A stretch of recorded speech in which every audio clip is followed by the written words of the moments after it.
Andrew Robinson. Welcome back to Kaizen Unfolding. I wanted to start things off with a question about masculinity. There's a lot of, conflicting messages around what it means to be a man and toxic masculinity and feminism and red pill and all this stuff. What do you think the biggest myth about being a man is today in the modern world? The biggest myth? Yeah, whether it's about dating or male identity or just anything to do with being a man in the modern world. What do you think the biggest myth is that most people believe in? That the man has to be the breadwinner. I think that's the biggest myth in today's society. Just with women becoming more and more included in higher jobs and things like that. Mm-hmm. I don't think necessarily the husband needs to be the breadwinner of the family. If the mother makes more because of her job or whatever the department that she's in, I think it should be completely okay with that. Yeah.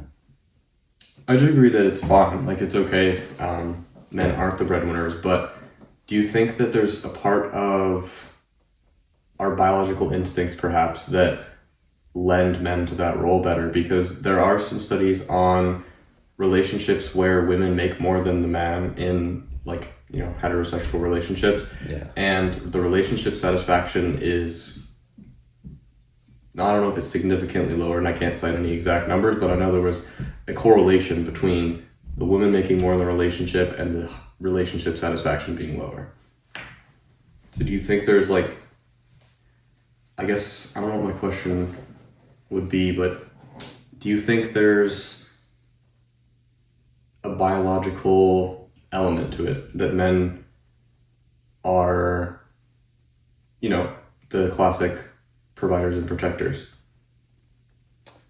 Not that it's a necessary role, but do you think they have more of an inclination towards that role? Yeah, I think I do, just because, men tend to have more muscle. They have the ability to be a warrior. Not saying women don't have the ability, they just have less of that ability. Mm-hmm. And that's not all women, that's most women. Yeah, no, it's all whenever we're talking about men and women, it's pretty much all on average in general. There's always exceptions, and people will bring up exceptions as if it disproves the general statistic of an average, but exceptions live in everything, but that doesn't mean that, generalized statistical averages aren't true. Yeah, I don't know, I agree that women can be the breadwinners, obviously. It's totally fine. Yeah. And obviously women are much more represented in the workforce than they have been ever since probably World War I. Yeah, definitely. And, that's a great thing if women want to, strive to have successful careers and, be ambitious and all that. That's totally fine. Yeah.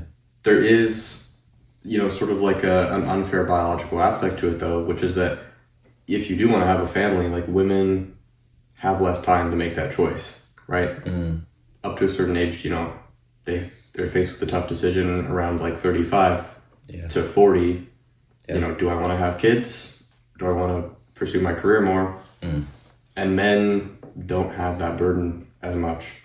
No, not nearly as much. Men do technically have some sort of a biological clock, but really it's I think the oldest biological dad is 70 or something. Yeah. So it's not too much of an issue. So you think that's the biggest myth? Yeah, I think that's the biggest myth, is that, it's okay that men have to be the breadwinner, just because or that it's just expected. Yeah, it's a social, it's a social construct, right? Men don't have to be that. Mm-hmm. But I love the idea of the man being a provider and a caretaker of the home. Yeah. I do love that aspect, just because, it boosts our own masculinity, makes us feel stronger, empowers us, knowing that we have the ability to take care of the entire family. Mm. Yeah.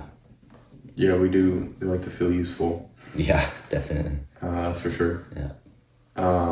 Yeah, I don't know. I don't know if I see that as being as big of an expectation anymore in today's society. Yeah. I'm not sure what I would say the biggest myth that I see is. Um, I mean, one that I do think is important is that men don't need to be strong. Seems to be a message that's been wrapped up inside of toxic masculinity, right? And there has been a lot of like men dominating a lot of spaces. Historically, there's been a lot of sexism in the past, and I think the feminism that has rightly pushed back against that has gone a little extreme in its messaging, and in some cases, obviously the core of the feminism movement was a good thing, but I think the wrapping up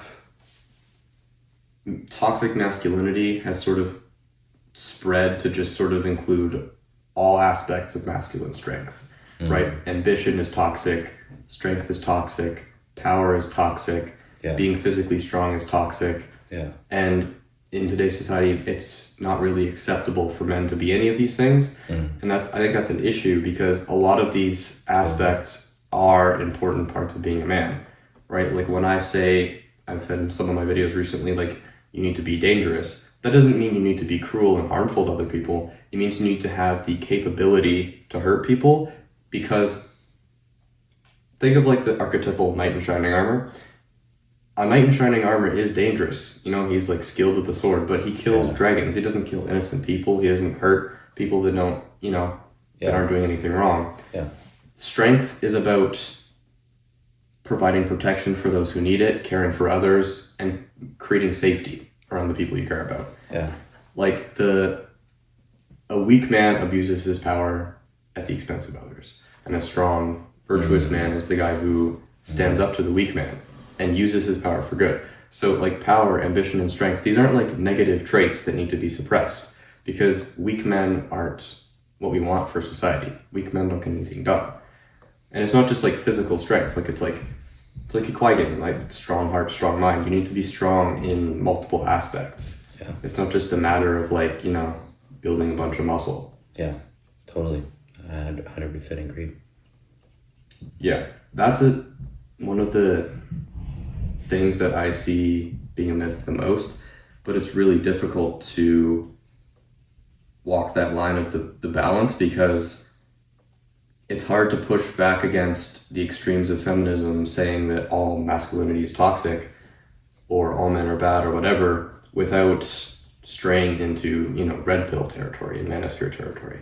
Like, where do you see, because the red pill guys are pretty much the only ones talking to young men who are lost or disaffected or don't know what to do with their lives.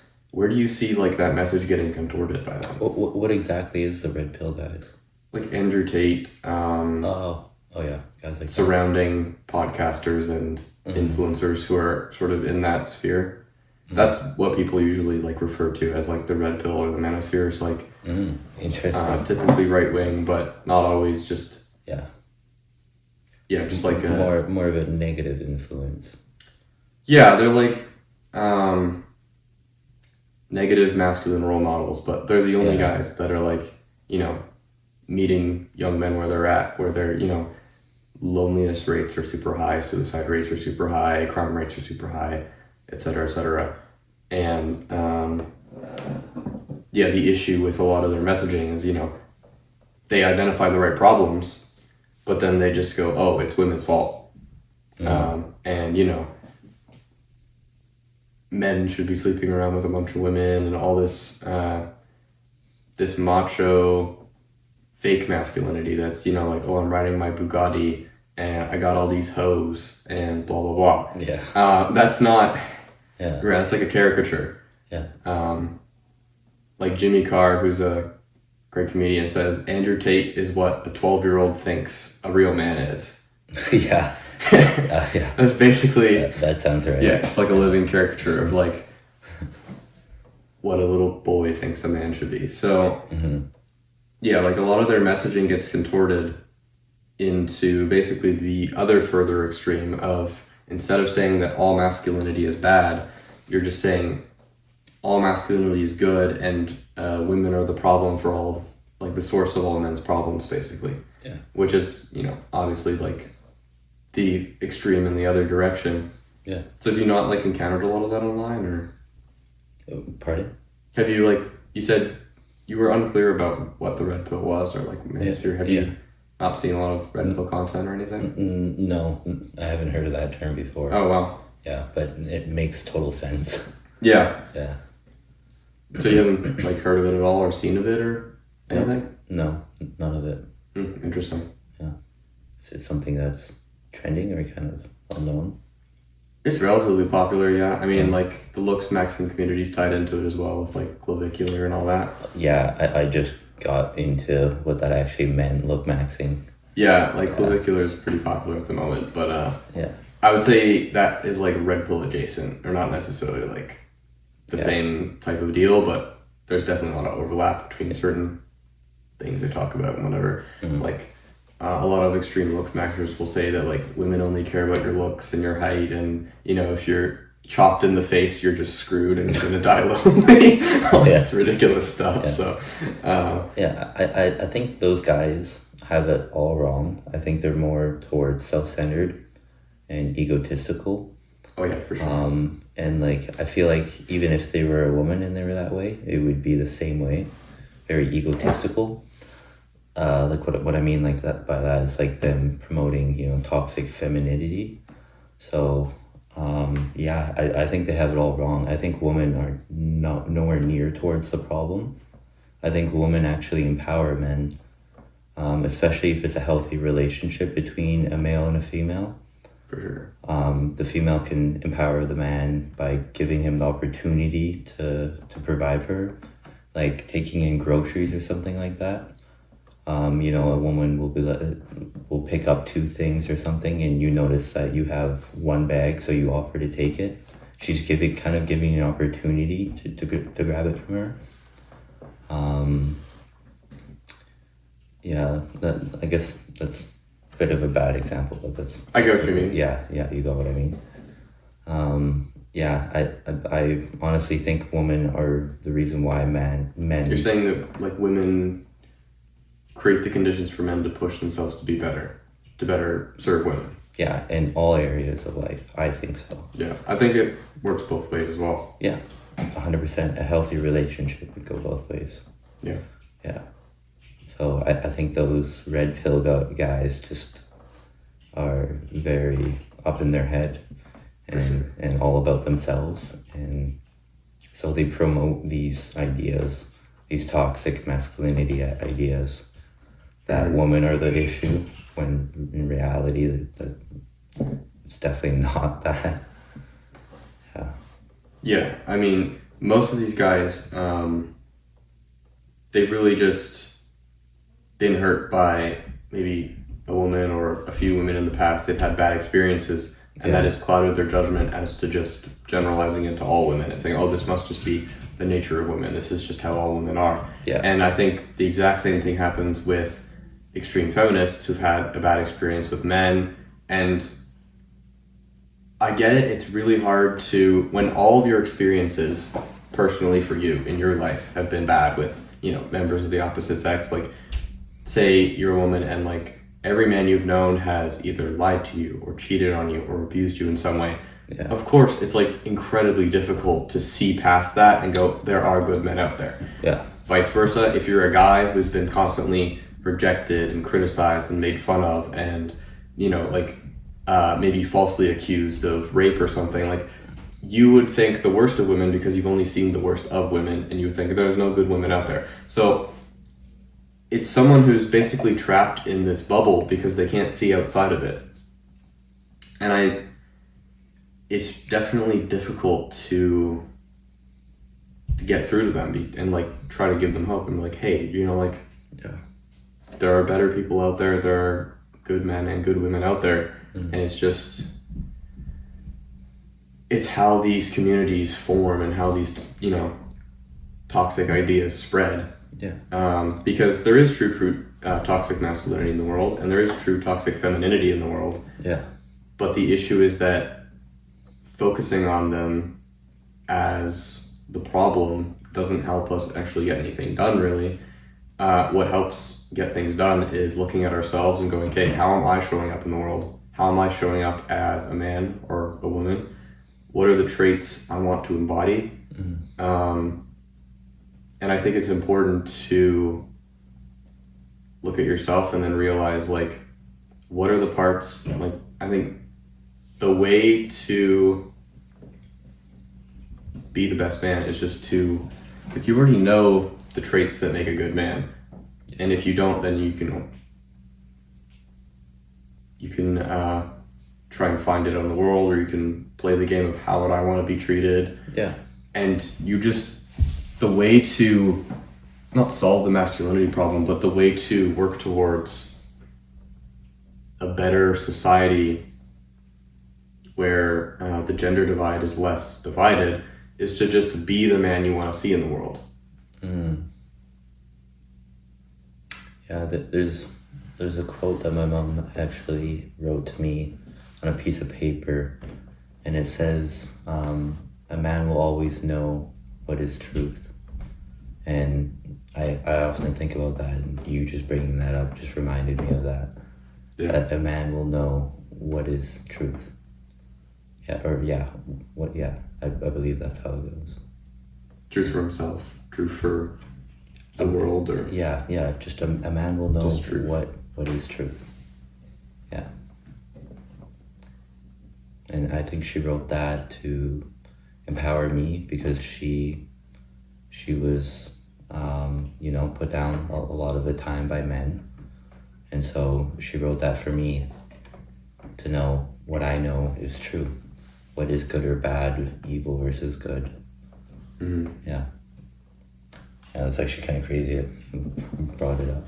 What do you think healthy masculinity looks like then? I think it's a combination of two sort of polarities. People think of masculinity as, like, you're either a good man or you're not, right? It's like a spectrum of, like, how good of a man you are. And I think it's a little more complicated than that. I think it's kind of split along two axes. You have virtue, which is, like, you could tie that up into, like, strong-heartedness or strong soul. It's how kind you are for others, how much you serve others, how much you show up for other people in your life. Yeah. And then the other axis would be, like, power or strength. Strength in terms of multiple aspects, like competence or physical strength or whatever. And I think the mistake people make is that they'll optimize for one, but not both. Yeah. Right? You need to be virtuous. You need to show up for people in your life. You need to make people feel safe. But a part of that safety is being strong, because if you're weak, you can't make people feel safe. You can't provide and protect for them. So, but if you're only powerful and strong, but you're a jerk, you're not kind, you don't show up for others, then you're just a monster, you're tyrannical, you're an abuser, whatever. So to be the best man you can be, you need to be strong, powerful and capable and competent at something. And you need to be kind, virtuous, and serving to the people in your life. And together, those things create a level of provision that you show up for the other people in your life, right? Like, you're not over-indexing on one or the other. You're sort of, like, synthesizing these two things together to be a capable force of getting shit done, but also, you're not self-centered. You're not exploiting other people for your own gain. And I think that's the core mistake that both the extreme feminists and the red pill guys make. The red pill guys just optimize for strength and power. Yeah. And they're like, oh, don't care about being nice to other people. People are just going to betray you, whatever. You can't trust others, so just optimize for yourself. And the extreme feminists say power is bad, being strong is bad because it can be used to harm people, which is true. If you aren't kind and virtuous, you can harm people with your power as a man, whether it's physical strength or whatever.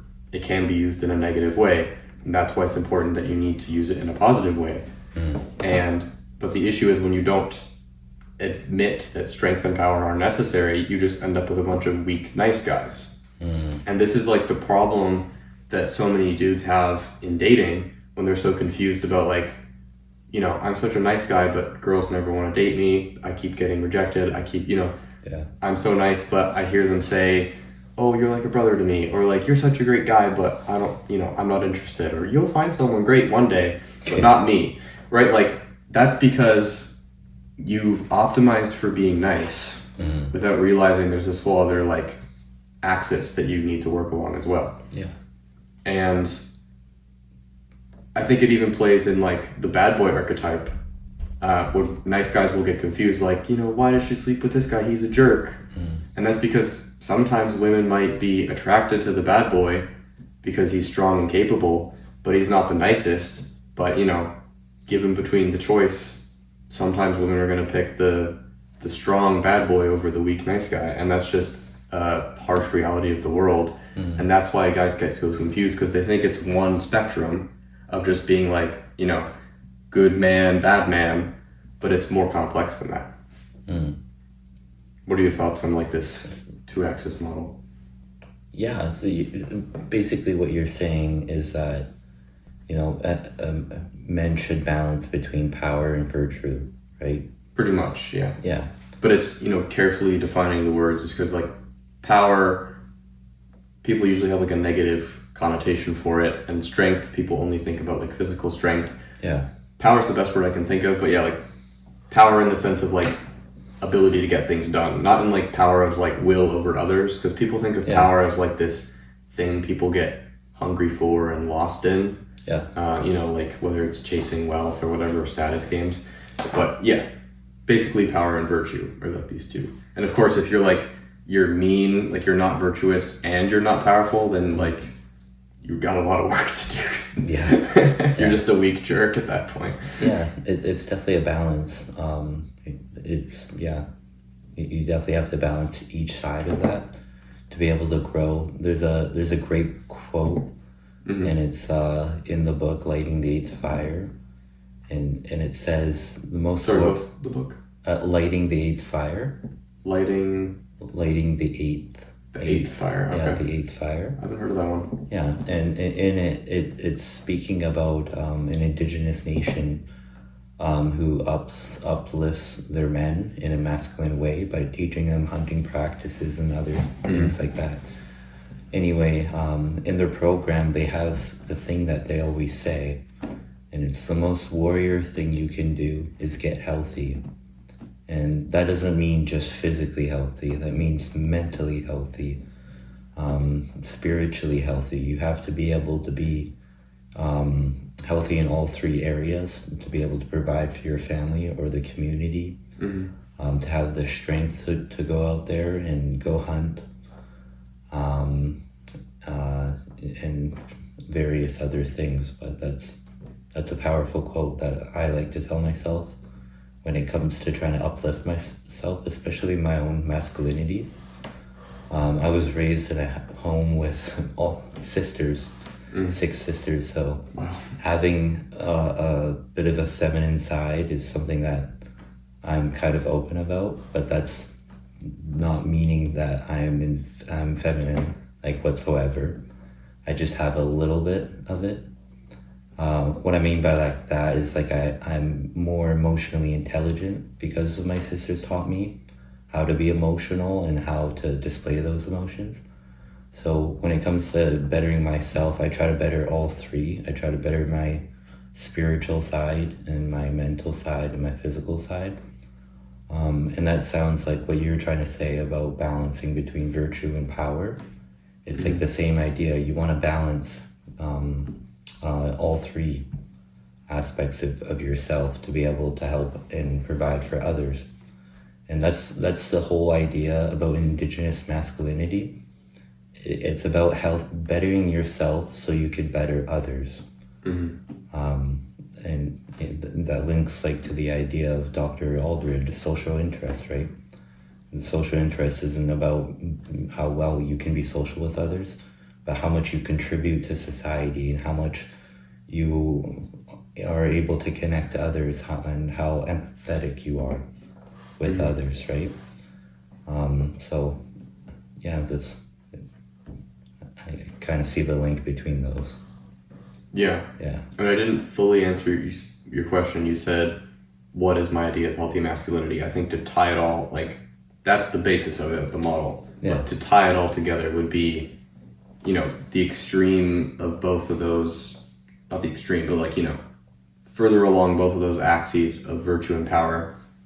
A healthy model of masculinity would be a man who is powerful, capable, and strong, capable of getting things done, doing harm, but kind, virtuous, shows up for others, serves others, prioritizes others' needs above his own, provides, protects, and makes others feel safe in his presence. I would say that would be like the laid out the sentence. But I think this these three aspects that you talk about, like strong heart, strong body, strong mind, I think that's interesting because I think being strong mentally or strong of heart is like this virtuous axis, and being strong in your body is like this powerful axis. And I think if anything, there might be like a third dimension, or being strong spiritually could be like the way that you move through this sort of like plane of masculinity. Like it's what guides you as a form of self-discovery to better yourself. Like it's basically like if you think about being virtuous is going one way, being powerful is going another, your spirituality is kind of like the compass that guides you through it. I think that might be the best way to imagine these three things working together. At least for me, that's how I would think about it. Yeah, I can totally see it being that way, and yeah, I agree. Interesting. Yeah, I think all three aspects are separate from each other, but they all connect at some point. Yeah, especially once you have balance between all three. But that's just the way that I see masculinity as an Indigenous person. I just see masculinity as being strong in all three areas, spiritually, mentally, and physically. In order for you to like show up for others. Yeah, to be there for others, and being mentally strong means being able to, being competent. Being able to use your critical thinking skills, being physically strong. Yeah, you know what I mean. Yeah. Yeah. Get in the gym, lift some shit. Yeah, and then I think spiritually means is like working on your own spirituality. Working on connecting to Mother Nature or to animals, to the higher up, or to a higher powerful being, whether that's God to you or whatever that may look like. Yeah, I think that's what that part means, is being able to connect to the unnatural world. Yeah, you need something to ground you and sort of to look up to. Yeah. To know, to keep you humble, basically. To know that you, no matter how great you may become, you're still, to know your purpose. You're still just a piece of the puzzle. Yeah, exactly. Because otherwise your ego just inflates, and then you start, Yeah, then that's where that imbalance. Problems, things get out of whack. Yeah, definitely. Yeah, a quote I heard recently that I think is really powerful for like self-growth and self-discovery is you need to surrender to two things in your life, totally and completely. The first is God or the universe or some sort of higher power. You just surrender to whatever that force is for you. Yeah. And the second is you need to surrender to yourself. Mm. You need to surrender to the things you're avoiding, the parts of yourself you're hiding from, Yeah. and looking within yourself for the answers that you're trying to find out in the world. I like that. And the best part of these two surrenders is that no matter what happens, whatever situation you're in, no one can take either of those things away from you. If you have a good relationship with yourself and a good relationship with whatever higher power or entity or force you believe in, Yeah. you will always have those things, and they are a stabilizer in your life. Yeah, something to lean back on. Yeah, for sure. Yeah. Even if you lose everything, you lose your house, you lose your car, you lose your relationship, Yeah. you always have yourself.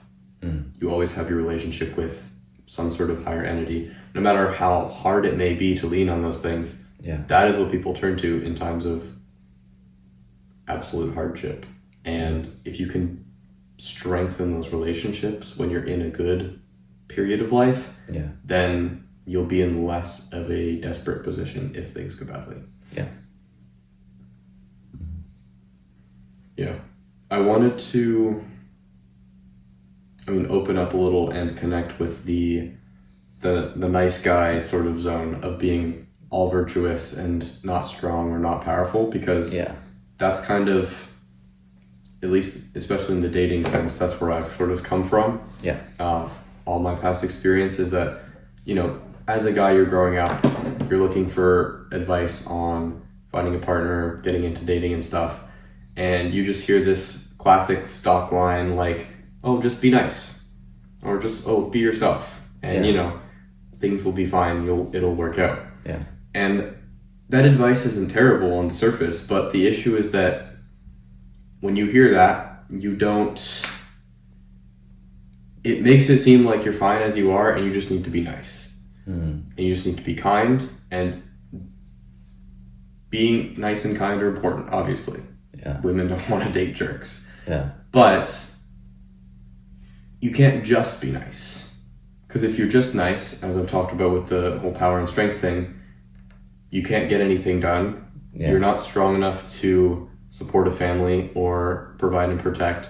You're not going to make people feel safe. And that is a thing I don't know if a lot of guys understand, is that women, from what I've heard from listening to podcasts online and stuff, talking with my mom, my sister, like, women are a lot more vigilant than men in terms of their own personal safety, and that is something they really look for, is safety. Yeah. And if you are not strong, you're not going to make a woman feel safe. Yeah. You need to be strong in some aspect of your life. Mm-hmm. And for me, that was just a message I was not told, really.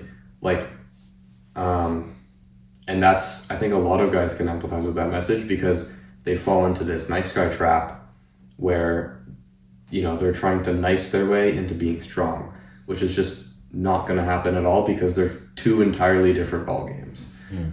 Like, the way you get strong and competent at things is entirely different from just being nice. Yeah.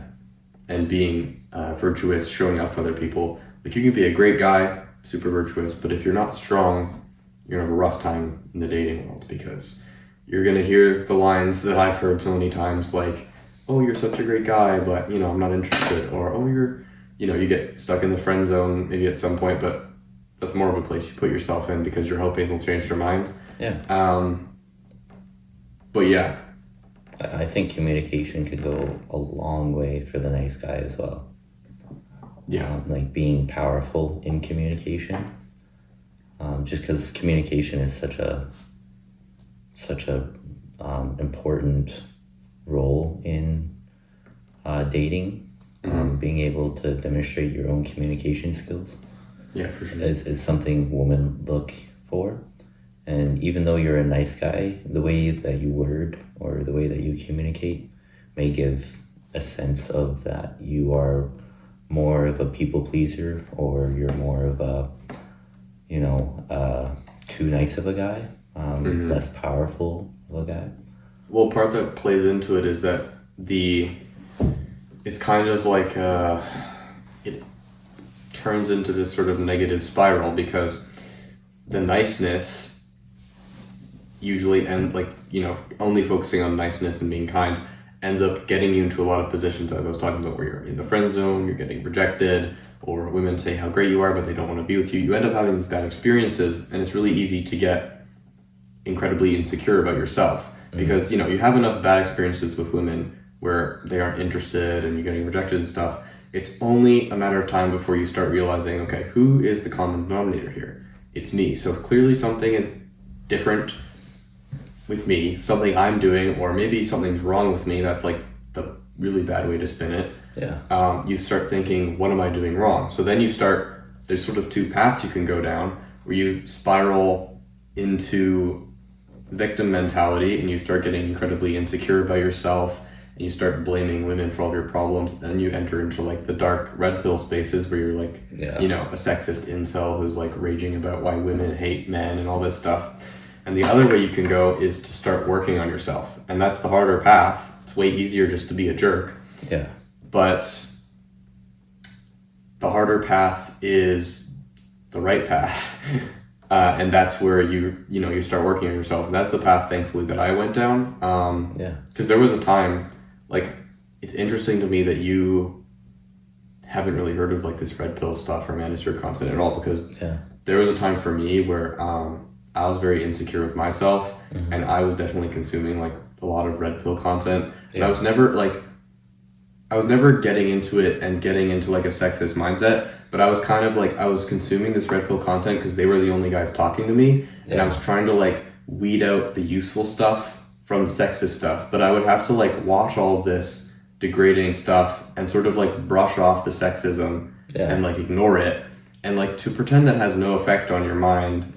It's gonna rub off on you in some ways. 100%. And it definitely, I'm not looking back, like I don't, that wasn't a good time for me when I was consuming that type of content. But the thing is that I'm grateful for it because I managed to break through into this more positive, like self-improvement side of things, where, you know, I'm going to the gym, I'm working on myself, spiritually, mentally, and all this stuff. And that is the harder path, as I said, but it's the path that these nice guys need to take if they want to push from nice guy territory into like, you know, good, strong, virtuous man territory. But yeah, it's the harder path. Like, doing the right thing usually feels harder than doing the wrong thing in the moment. Yeah, totally. And it's really hard to see like 5 steps ahead, or, you know, a couple years ahead even to where you might be. But it's just important to like trust that as long as you're going in the right direction and you're making small incremental steps, that things will work out. But yeah, it's definitely the nice guy thing definitely like plays into insecurity a lot, and that creates a lot of self-defeating patterns for sure. Yeah, it feels demoralizing, trying to be the nice guy, especially because you're trying so hard to display that you're a nice guy, and you're trying to demonstrate your skills of being nice or kind towards others, empathetic. But girls may interpret it as weakness or a power. Or icky. Or you end up coming off as like a pushover, creepy, even in some instances. Cringe. You come off as like, you know, a guy that will put up with anything because he's too scared to be alone. Or, you know, he would rather be in an unhappy relationship than by himself. But I wouldn't necessarily say don't be the nice guy. That's what I'm saying. You can't just be nice. You gotta be both. I would say be the nice guy, but have power. Be able to display that power. Whether that is physical. The problem with like this language is like people hear nice guy and they think that includes guys who are just nice and guys who are nice and powerful. But I think it's important to like make a distinction between them. It's like nice guys are like weak nice guys. You know, they're just nice. That's all they optimize for. They're only kind, which, you know, is a good trait. But you can't optimize for that by itself. They put others above themselves, but in a negative way. That's definitely the basis of a nice guy. So I would definitely try to balance that out and try to show some dominance in there. Women love dominance. But that doesn't mean be too dominant. I think it's all about balance between all of it. Yeah, it's dominance without being cruel, or without, taking away their freedom of choice, or, like dominance without compassion, basically, is bad. Yeah. Right? Like, there's a difference between, like, hey, wear something nice, we're going out for dinner, I made plans, I'll pick you up at 7. So that's like good dominance. Bad dominance would be like, why are you talking to that other guy? Mm-hmm. You're not allowed to have guy friends. Yeah, that's insecurity. Yeah, Yeah, totally. Yeah. They're rooted from, like, technically they're both types of dominance, but they're rooted from different places. Yeah, I think a major aspect of healthy masculinity is being able to be vulnerable, which is what a nice guy is often able to do. For sure. Is be vulnerable. So I think that's a really healthy aspect of masculinity, is to be able to be vulnerable. In indigenous communities, a lot of the time it is said that the most vulnerable people were the warriors, because they came out and they showed their emotions and how they felt during battle, and they would let it all out and be vulnerable to the creator. And after letting it all out, they feel empowered because they've just let off all that weight. They feel lighter. They feel like they can do something. And so, I think vulnerability is definitely a big aspect of being a nice guy and healthy masculinity. So if you're a powerful man, I think you should focus on vulnerability. And if you're a weak man, you should focus on being powerful in all three areas, where mentally, physically, and spiritually. Mm-hmm. Yeah, vulnerability leads you into clarity, because you're basically uncovering the things you were hiding in yourself. And it leads to deep connections with people and with the natural world and everything. It just connects you. Yeah, I think that's a great point. Like, the vulnerability is still a major aspect of masculinity, because there's this, stoicism is really popular, but it gets misconstrued as, controlling your emotions and, like, suppressing and not showing your emotions. Yeah. When that's not really what stoicism is about. It's like emotional regulation, right? It's a healthy level of detachment where you're not controlling your emotions, but you're not letting them control you either. You're sort of like in this dance with them, right? Like, your emotions are there, but they're not like, you're not riding them like a wave. You let them flow in. But you're also not trying to stop them, because you can't. Yeah. Any emotion stopped is just an emotion. Like, an emotion buried is an emotion that's just going to grow into something worse down the line. Yeah. So vulnerability is an important aspect of it. And a big part of this, I think this confusion a lot of nice guys get, is they'll hear women say things like, I want a guy to be vulnerable, I want him to be emotionally intelligent, I want him to, be all of these things. And they think, okay, I'm going to do those things. And then, they're open, they're vulnerable, and maybe they get their heart broken, and they think, what the hell? Like, the women said they wanted this. Yeah. I think the hidden part women don't say is that they want that from the men they're attracted to. Yeah. And I think a lot of women's attraction comes from less the nice guy axis and more the power and strength axis. Yeah. And, it's not like they only want one or the other. Of course, you need to be both. But because the attraction axis is tied in with the power and strength axis. But just because a woman's attracted doesn't mean she's going to get into a relationship with you, right? Like, you need the virtuous, kind, serving for others axis as well, because it shows that you're safe.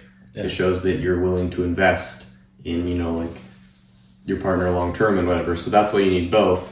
And I think that's where all this confusion comes from, is because it boils down to thinking it's one axis when it's two. Yeah. And I think it's a really easy mistake for guys to make, because I don't think we think of women in the same way as, like, the way we rating kind of sounds bad because it's like you're reducing people to numbers, but Yeah. like, if you're looking for different partners, you're going to weigh your odds against like, is this partner a better match for me than this one or whatever. So you are going to be rating them. And men and women both rate each other when they're looking for, a relationship. And The way that men rate women is different from the way that women rate men. And it's easy to assume that it's the same. And it's easy for men to think women think the same way we do. And it's easy for women to think we think the same way they do. But really, we think differently. yeah. Like, I would say, for me, the way I rate women is I take a couple different aspects and I just add them all up together and how much do I like her? How much does all of her points add together to, her being a good match? I don't think about because I'm not worried about if a woman can make me feel safe, right? Yeah. Yeah. I'm not worried about if she can provide and protect for me. Yeah. Those aren't even considerations. I think it depends on context too. Yeah. What a man does, somebody who, absolutely abuses pornography. They may look at women sexually, so they see only women who display, cleavage or something. Yeah, they'll be more focused on certain aspects. They'll be more focused on sexual aspects of them rather than their actual emotions or their personality, who they really are. Yeah. So I think it depends on context there too. Yeah, I mean, for the way of men. I would say it's kind of yeah. kind of comes out in tiers almost, where looks are the first thing you notice. Every guy is going to pay attention to that. It's just a nature of biology. Yeah. No guy is realistically going to date a woman that he isn't physically attracted to. It's just how it is. Yeah. But a lot of guys will just stay in that zone, and those are the guys that seem shallow and seem, they might be addicted to pornography, or they might be a little sexually obsessed or whatever. Yeah. That's kind of the only way they rate women. Yeah. Once you work on yourself a bit more, you sort of expand the criteria as to how you look for potential partners. Yeah. And I think, you start working on yourself mentally and spiritually and emotionally and stuff. You start considering more aspects of women as to what you're looking for in a partner. She might be hot, but you're okay, she's crazy. Yeah. I don't want to, I'm looking for peace in my life. I'm not going to be looking for that. Yeah. Or, she might be, you like her looks and her personality, but she's not she's not growth minded, or she's spiritually disconnected in some way or something. And that might be a big deal breaker for you. So I think the criteria sort of expands based on how much self-work you've done. And I think a great quote that sums this up, it's been, attributed to multiple different people. I know the source I'm thinking of the quote, but it's basically, you can only meet people as deeply as you've met yourself. And there's that similar idea shows up all the time from different sources and stuff. So attributing quotes is kind of a tricky thing, because ideas are this, ever-changing, reused thing. But yeah, you can only meet people as deeply as you met yourself. And I think that's the same, it ties into this, you're only going to select for different traits in a partner as deeply as you've worked on yourself with those traits, right? Yeah, I completely agree with that. I think you need to look inward and focus on yourself before you jump into relationships and Absolutely. Look for others. Within my own social group, a lot of my friends jump in between relationships, either they're a girl or guy. Mm-hmm. They jump in between relationships and don't leave that gap to work on themselves and to go through those emotions, to be vulnerable and feel what's coming through them. Yeah. They just move on to the next and just continue on. But I think we need to stop for a moment and reflect on ourselves, reflect on how that relationship made us feel, and then move forward into the next relationship. Yeah. Yeah. Because it's easy to avoid your emotions and your thoughts and whatever you're hiding from when you're in a relationship. There's another person to sort of... Yeah. I mean, it sounds bad, but it's another person to sort of distract you from yourself. Yeah, and I think a common misconception when it comes to new partners is that they have they go into the relationship having high expectation of how this partner is going to be based on their last relationship. And people don't understand that every person you meet is different from one another. Everybody is diverse. Nobody's the same. That, and also the excitement of the new relationship, especially if it gets really intimate really quick, is going to completely cloud your judgment as to be able to like be objective about it. Because your brain on like serotonin, oxytocin, all of these like love related relationship bonding hormones, you're basically on drugs. So you are. You can't really think clearly at all. Exactly. So it's definitely an easy pattern to get into, to like be in a string of relationships where you're jumping from one fire into the next, essentially. And you're not taking any time to work on yourself or reflect on anything. And I think that's how red pill guys develop, is by not focusing on themselves in any kind of way. But at least when not focusing on themselves from like, not from a string of relationships, but like a string of rejections and bad experiences. But it's like the same type of idea. And then they view all women that way because that's all they've experienced. And then they've constructed in their mind that all women are the same. When every single person in the world is completely your experience different. Creates your reality. Like, I think the same thing would happen with like a guy who's a complete player who sleeps around. He's just gonna think all women are like hoes and sluts or something, because that's the only experience of women he's had, is like women that are hooking up and stuff. He's not. So that's a great point. Like your experience of people, I mean, it's similar to what we were saying before, but like your experience of relationships and other people shapes your perception on what you expect out of a partner, or out of the opposite sex at all. And that's partially why I'm grateful that I've actually come from this place of like, being a nice guy, only a nice guy, and facing a lot of rejection, facing a lot of, you're great, but, and not actually having been in a long-term relationship up to this point, is because I don't have that problem, basically. I don't have the issue of being clouded by the love hormones of a relationship and tumbling from one relationship into the next and not being able to like get my head above water to be able to like take a deep breath and like focus on myself. And I'm at the point now where I've worked on myself an awful lot. And so it's definitely still difficult to be patient and to just like let things happen as they happen. I'm chatting with girls and stuff. I go on dates and whatever, but it's harder in some ways with where I'm at, because I've worked on myself so much now that I know what I'm looking for. And your worth. And I know my own worth. So it's like, I'm not just going to take anyone at this point. And that makes it difficult in the sense that like, it takes more time to find someone that is a good match. It definitely is. You could try to be spontaneous and be more, try to explore in that area by just trying out dates with new women and seeing how it goes. And based on your experience, you can kind of conclude that maybe being spontaneous and exploring is not your thing, and you want to look for a certain person. So being more open-minded could help, but it could also you could just go into it and just come up with the same results that you already had before.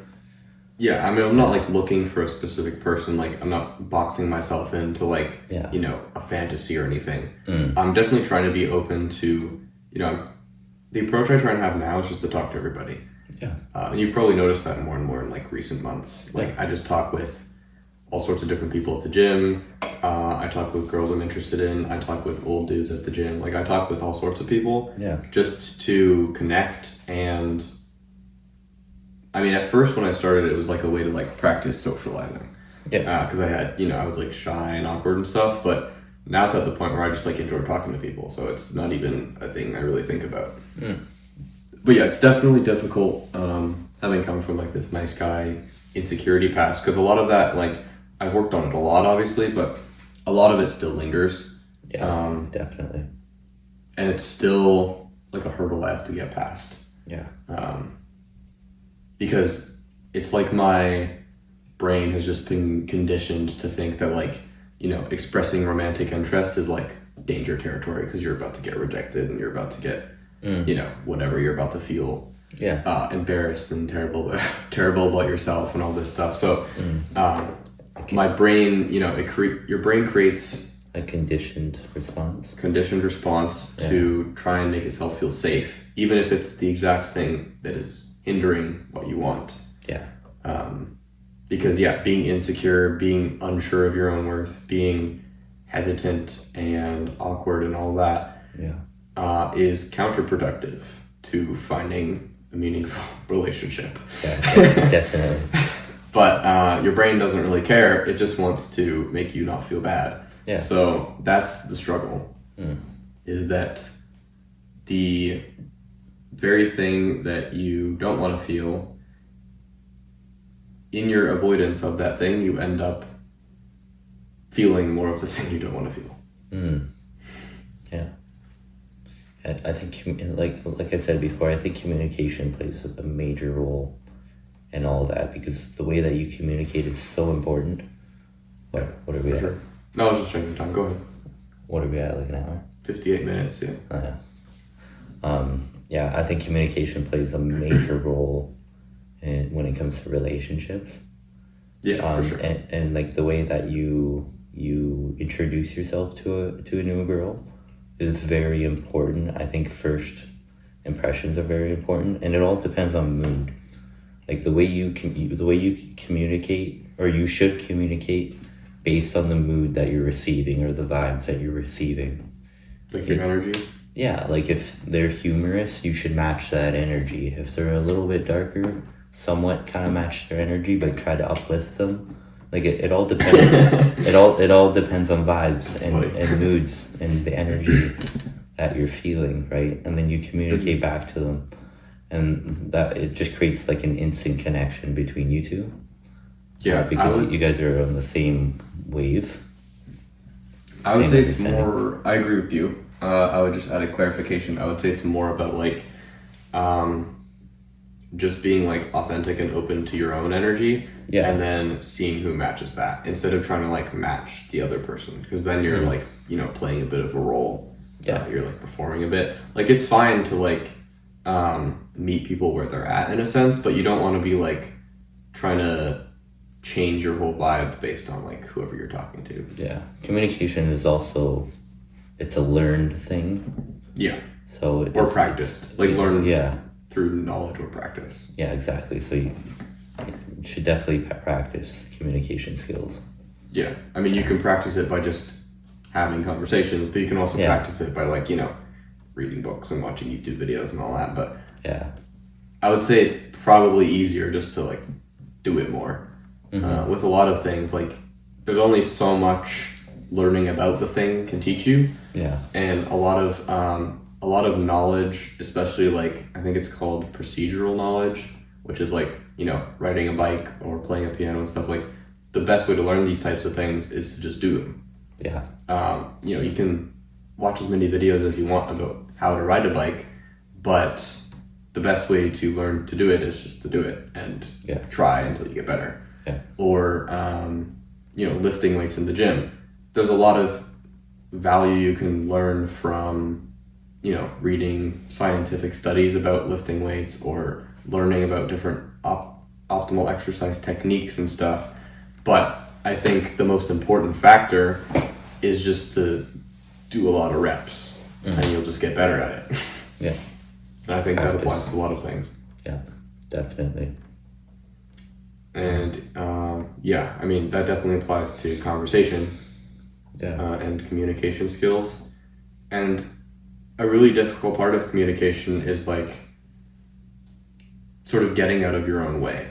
Because a lot of people think they're communicating with their partner about stuff, and really like they're just sort of yelling their problems at each other, and they're not really like putting their ego aside to actually hear what the person is saying. And it's usually about, you know, like emotional vulnerability. Like when someone attacks you for doing a certain thing, they don't really care about that certain thing. They're caring about how that's making them feel. And even if they don't say it in that way, you need to be able to sort of like step back and translate into like emotions, basically. And that is definitely really difficult for a lot of people to do. You know, something to work on, obviously. Definitely. Because like and one of the single best predictors for like long-term relationship satisfaction is conflict resolution, like your ability to work through problems together, and your ability to like I think, do you know Dr. John Deloney? I have not heard of him. Okay, you might have seen, he has like a call-in show where people, like, I think he's a licensed therapist, I'm not entirely sure, but he has like a call-in show. People will call in about their like relationship problems and he'll give them advice. It's sort of like an old school radio show, but it's you know, on YouTube and like podcast platforms and stuff. Anyways, he has, I'm pretty sure it's from him. If it's not from him, whoops. But he has this great idea of when you're in an argument with your partner, you treat the relationship like it's the third person. So you basically say like, the problems we're having are not about you and me. They're sort of like this third entity, and we are on a team against our problems. And we're going to work through these problems together. And I think that view and that framing is really nice. Because it's less, you know, it gives you room to open up emotionally without adding this pressure of like, what is the other person going to think of me and blah, blah, blah. And it's less about like, you're causing this and I'm causing that. And like, these are the problems that you and I are having. And it's more about like, in this relationship, how can we work together to overcome this hurdle? Right? Like, it's like, we're a team and we're going to figure it out together. And I think that is a really good like shift people can make. Yeah, definitely. And I'm pretty sure it's from Dr. John Deloney, but if not, then. But yeah, he's great. He has a lot of good relationship content and stuff like that. I don't think I've heard of him. I've probably seen some of his work though. I guarantee you. Probably showed up in your feed at one point, Well, thank you for sitting down with me today. I really enjoyed the conversation. Yeah, thank you for having me. It's always fun. I think one thing that I want to say before for sure, before we end it is, when it comes to masculinity, just remember the quote that the most warrior thing you can do is get healthy. That comes from the book Lighting the Eighth Fire. That's a good one. Thank you. Andrew Robinson. Thank you. It's been a pleasure.